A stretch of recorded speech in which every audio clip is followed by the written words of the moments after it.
What I'm about to tell you will make you question everything you think you know about marriage, trust, and revenge. My name is Sarah, and 8 months ago, I discovered that my husband of 12 years wasn't just planning to leave me, he was orchestrating my complete destruction. But here's the twist: while he was busy planning his exit strategy, I was designing his downfall. And by the time you finish listening to this story, you'll understand why they say hell hath no fury like a woman who's been systematically underestimated. This isn't just a story about betrayal.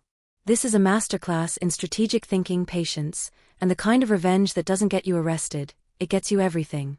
It was a Tuesday morning in March when my entire world shifted on its axis. I wasn't snooping, let me be clear about that. I was cleaning out our bedroom closet, preparing for our annual spring donation drive. You know how it is when you've lived somewhere for over a decade, things accumulate in the strangest places. I was reaching for a box of old scarves, ones I hadn't touched since our honeymoon in Italy, when my fingers brushed against something that didn't belong. Cool leather. Smooth. Hidden beneath layers of silk and memories. I pulled it out. A black letter notebook. Professional looking. The kind executives carry to board meetings. But this wasn't Michael's usual style. He was more of a digital guy, everything in his phone, his tablet, his laptop. So why did he have a handwritten notebook hidden in our closet? The cover was unmarked except for a small label in the corner, written in his precise handwriting, Personal Strategy, Q3 Q4. I should have put it back. I should have respected his privacy. But something in my gut, that instinct we women learn to ignore at our own peril, told me to open it. The first page made my blood run cold. Phase 1, Financial Repositioning. Redirect joint Account Access. Establish separate credit lines. Document Asset Valuation. Secure liquid reserves. I flipped the page. Phase 2, Narrative Construction. Establish grounds for separation. Document behavioral patterns. Create communication trail.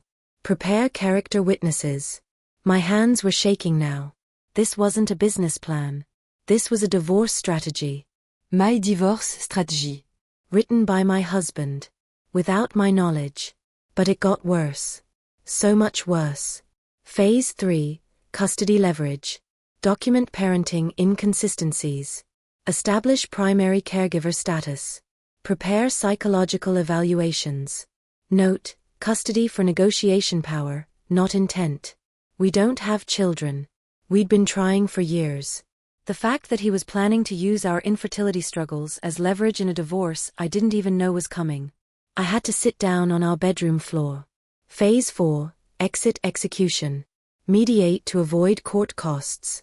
Contain emotional responses. Secure favorable settlement. Timeline, 8 to 12 months from initiation. At the bottom of the page, in red ink, was a date. 8 months ago. He'd been planning this for 8 months. I read through the entire notebook. Twice. Every page meticulously planned. Every contingency considered. Every aspect of my life, our life, reduced to bullet points and strategic objectives. And you know what? I didn't cry. I didn't scream. I didn't throw the notebook across the room. I laughed. Not because it was funny. Because it was absurd. Here was this man I'd loved for over a decade, treating our marriage like a hostile corporate takeover. And in that moment, sitting on our bedroom floor with his battle plan in my hands, I realized something profound. He thought he was playing chess. But I was about to show him what it meant to play war. For the next 2 weeks, I became the most attentive wife in suburban America. I studied Michael the way anthropologists study ancient civilizations, with clinical fascination and careful note-taking.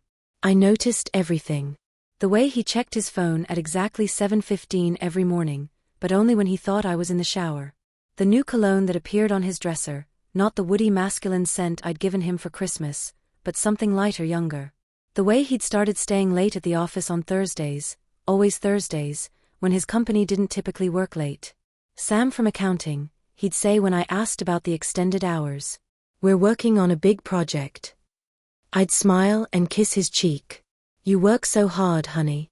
I'm proud of you. But inside, I was taking notes. Mental photographs. Building my own strategy. See, Michael had made a critical error in his planning. He assumed I was the same woman he married 12 years ago. The one who trusted blindly, who believed his explanations without question, who organized her entire life around his comfort and convenience. But 12 years changes a person. Especially 12 years of marriage to someone who, I was now realizing, had always seen me as a supporting character in his story rather than the protagonist of my own. The woman he was trying to manipulate no longer existed. In her place was someone harder, smarter, and infinitely more dangerous than he could imagine. I started small. I began photographing important documents when he wasn't home. Our tax returns, insurance policies, bank statements. I created a secure cloud folder, not linked to any of our shared accounts, and methodically built my own archive. I researched divorce attorneys. Not to hire one yet, but to understand the game he thought he was playing. I learned about asset protection, spousal support, and the importance of documentation in contested divorces. Most importantly, I learned about timing.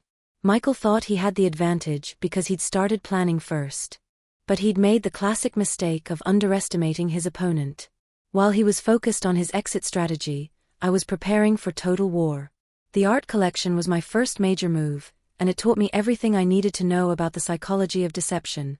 Our home was filled with pieces I'd carefully selected over the years.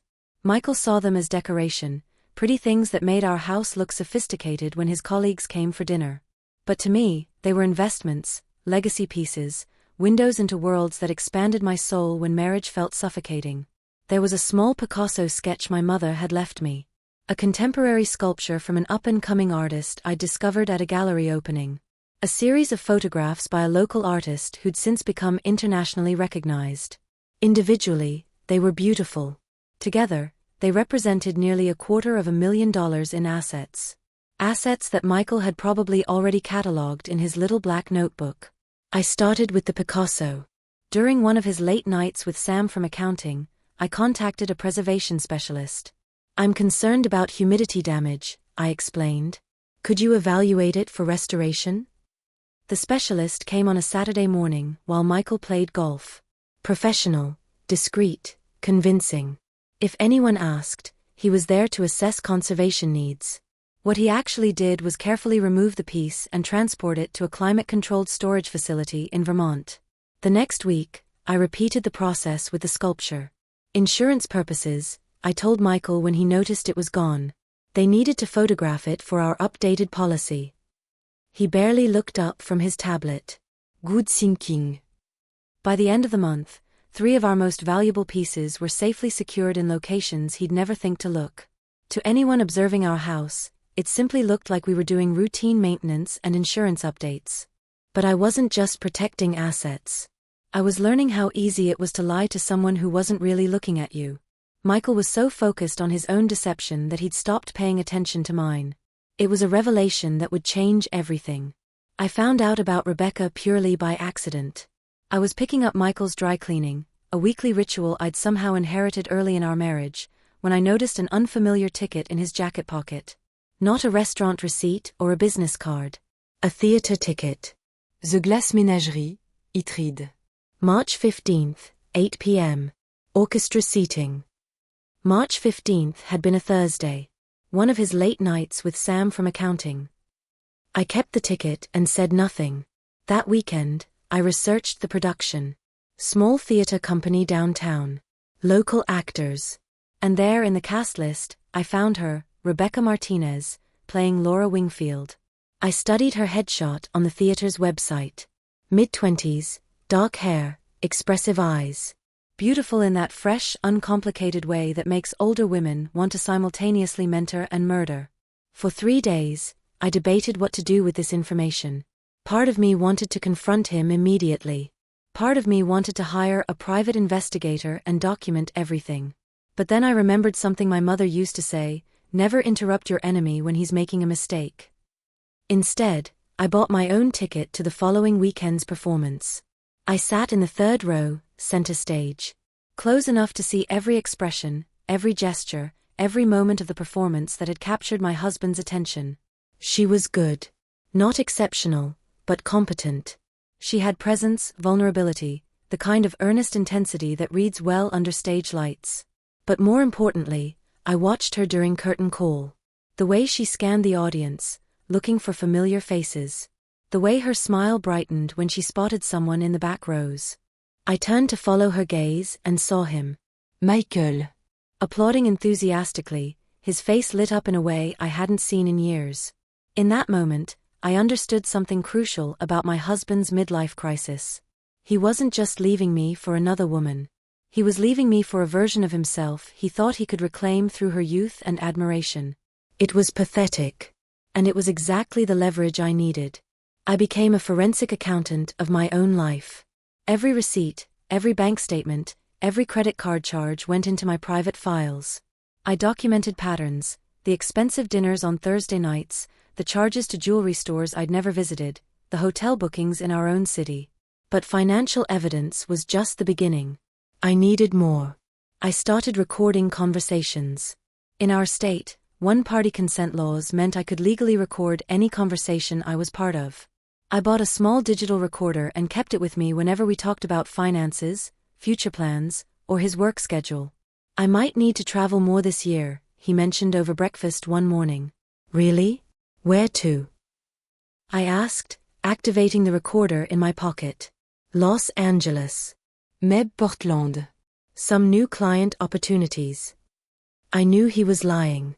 There were no client opportunities that required travel. His company was regional, and he'd never mentioned expansion plans. But I let him elaborate, capturing every fictional detail. The recording weren't for court. They were for my sanity. Every time I doubted what I discovered, every time I wondered if I was overreacting or misinterpreting, I could listen to his voice confidently lying to my face. It was therapeutic in the most twisted way possible. I also started a digital journal. Not emotional ramblings, strategic observations. Times, dates, behaviors, patterns. I noted when he showered before going out versus after coming home.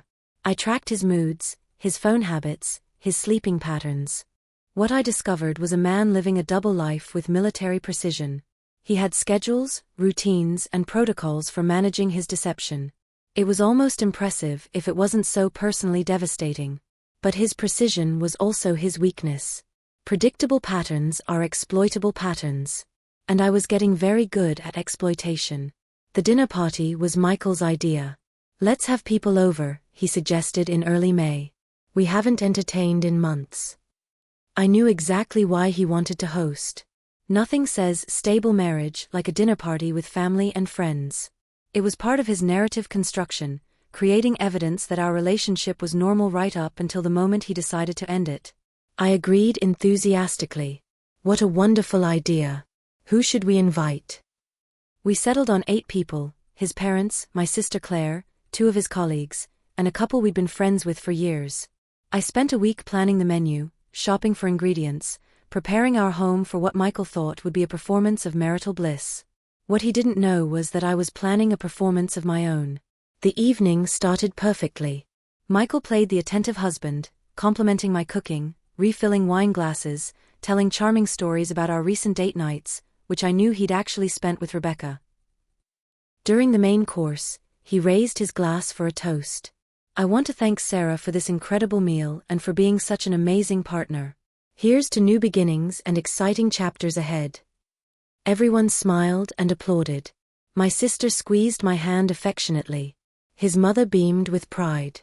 Speaking of new chapters, I said, standing up with my own glass, I have something I'd like to share with everyone. Michael's expression flickered, just for a moment, but I caught it. I know how much Michael values strategic planning, I continued, walking to the sideboard where I'd placed a wrapped box earlier. So I thought you'd all be interested to see the incredible detail he puts into his projects. I placed the box in front of him. Beautiful wrapping paper, elegant bow. It looked like a gift. Go ahead, honey. Open it. His hands were steady, but I could see the confusion in his eyes. He unwrapped the box methodically, revealing a simple cardboard interior. Inside were photocopies of every page from his black notebook, along with printouts of credit card statements showing charges to restaurants I'd never been to, jewelry stores I'd never visited, and hotels in our own city. The table went completely silent. Michael stared at the contents of the box, his face cycling through confusion, recognition, and finally, barely controlled panic. What is this? His father asked.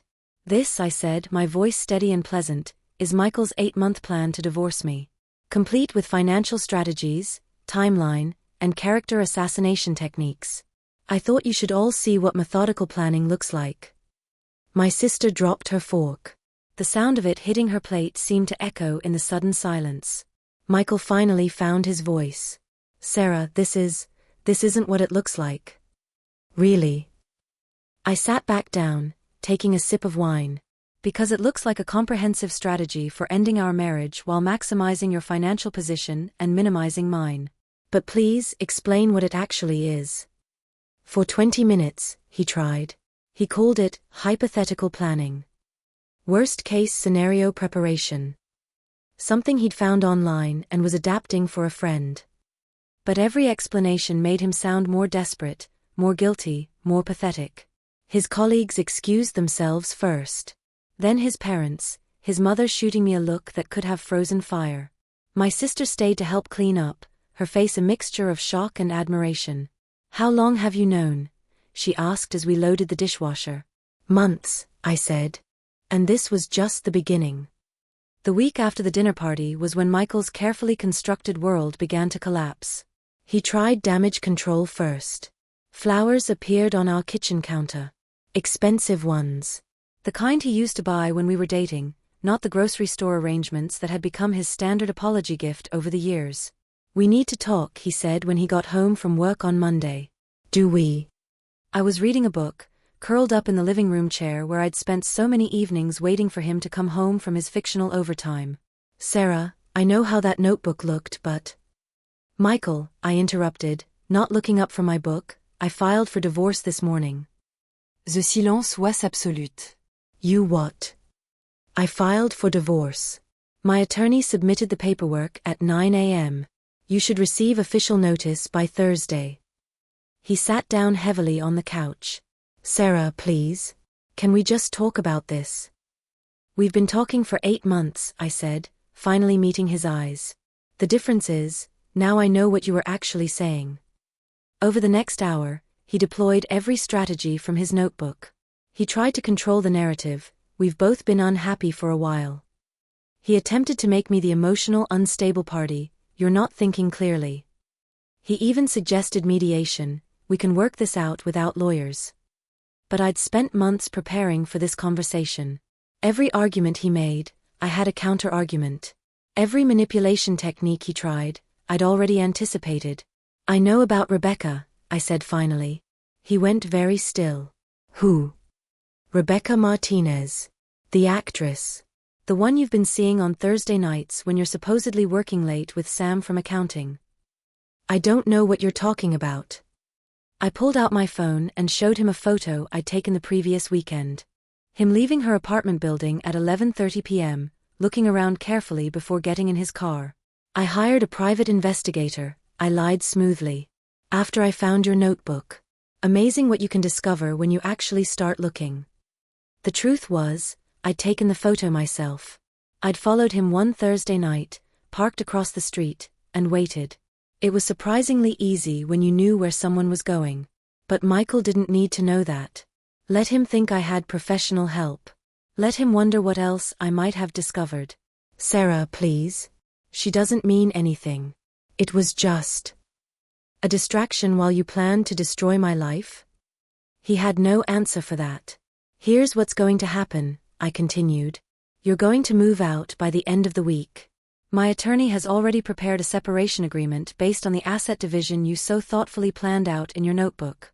Since you were so concerned with fairness and strategy, I thought we'd use your own research. You can't just... Michael. My voice was ice. You spent 8 months planning to leave me. I spent 8 months planning to let you. The difference is, I planned better. I moved out before he did. Not because I had to, but because I wanted to. Our house, beautiful as it was, had become a museum of deception. Every room held memories that I now knew were half-truths. Every corner whispered with the echoes of lies. I found a loft downtown. Industrial. Modern. Nothing like the suburban paradise we'd built together. Floor-to-ceiling windows, concrete floors, exposed brick walls. It was raw, honest, uncompromising. Everything our marriage hadn't been. The first night in my new space, I didn't unpack. I ordered Thai food, opened a bottle of wine, and sat on the floor watching the city lights twinkle beyond my windows. For the first time in 8 months, I felt peaceful. My phone buzzed constantly. Michael, trying to negotiate. His attorney, requesting meetings. Well-meaning friends who'd heard about our separation and wanted to offer support or advice. I ignored them all. This wasn't about anyone else's timeline or expectations. This was about reclaiming my life at my own pace, on my own terms. The divorce proceedings moved quickly. Michael's own notebook became the foundation for our settlement. He couldn't argue against terms he'd researched and proposed himself. His attorney tried to claim the notebook was taken illegally, but since I'd found it in our shared bedroom, in our shared home, it was perfectly admissible. The irony was poetic. His own strategic planning became the weapon that destroyed his position. 3 months later, I owned our house outright, plus half of his retirement accounts, plus spousal support for 2 years. Not because I needed the money, but because his own calculations had determined it was fair compensation for the way he'd attempted to manipulate our separation. Justice served cold, with a side of mathematical precision. 6 months after our divorce was finalized, I opened a gallery. Not because I needed a career change, but because I needed a soul change. I'd spent so many years defining myself in relation to Michael, as his wife, his companion, his supporting actor, that I'd forgotten who I was as an individual. The gallery became my laboratory for rediscovering myself. I called it Metamorphosis, a space dedicated to artists who were transforming their pain into power. Every month, we featured work by someone who'd used creative expression to navigate life's most challenging transitions. Our first exhibition was my own photography series, Deception. 24 black and white photographs documenting the hidden corners of domestic life. The spaces where secrets lived. The angles that revealed what people tried to conceal. It was therapeutic, cathartic, and surprisingly successful. Local media covered the opening. An art critic from the city newspaper wrote a beautiful review. But the most meaningful response came from other women who saw the work and recognized their own stories in my images. "You captured something I couldn't put into words," one visitor told me. "The way betrayal changes how you see familiar spaces." The gallery became more than a business. It became a community. A place where people could confront difficult truths through the safety of artistic expression. I was healing.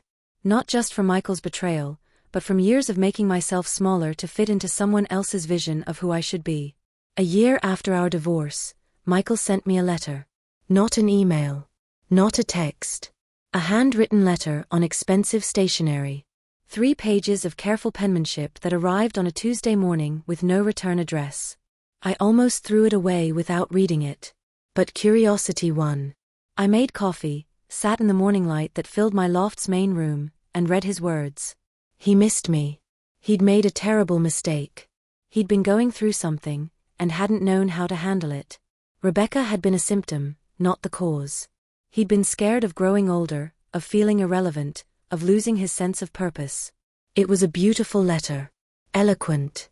Vulnerable. Probably sincere. And it changed absolutely nothing. I read it once, then walked to my kitchen sink, lit a match, and watched it burn. Not out of anger. Out of completion. Forgiveness isn't reconciliation. You can forgive someone for hurting you without allowing them to do it again. You can understand their motivations without accepting their behavior. You can wish them well without wanting them back. I forgave Michael. Not for his sake, but for mine. Carrying anger is like carrying a stone in your pocket. It weighs you down without serving any purpose. But forgiveness didn't mean forgetting. And it certainly didn't mean reopening a door I'd locked from the inside. Today, he woke up in my loft, a golden morning light streamed through the windows. I made coffee, good coffee, from beans I chose because I like them, not because they're someone else's preference. I checked my phone and saw 3 missed calls from an artist whose work I'm considering for next month's exhibition. I have plans today. A lunch meeting with a collector interested in supporting emerging artists. A doctor's appointment I scheduled because I wanted to, not because someone insisted. Dinner with friends who know the real me, not the edited version I used to perform for Michael's approval. This is what freedom looks like. Not dramatic or explosive. Quiet. Intentional. Mine. People ask if I'm dating. If I'm looking for love. If I'm ready to put myself out there again. I smile and change the subject. The truth is, I'm not looking for love because I'm finally living it. In the way I move through the world without apology. In the way I make decisions based on my own values, not someone else's expectations. In the way I've learned to trust my instincts instead of silencing them for the sake of keeping peace. Michael thought he was orchestrating his escape from our marriage. But what he actually did was engineer my escape from a life that was too small for who I was becoming. His betrayal broke my heart. His departure saved my soul. And now, standing in my sunlit loft, surrounded by art that speaks to my authentic self, I can honestly say, I have never been more grateful for a plan that failed. Because sometimes, when someone shows you who they really are, the greatest gift you can give yourself is believing them, and then building something beautiful from the ruins they leave behind. Thank you for listening to my story. Remember, you're never too late to reclaim your power, your truth, and your freedom. The best revenge isn't getting even. It's getting everything you deserve.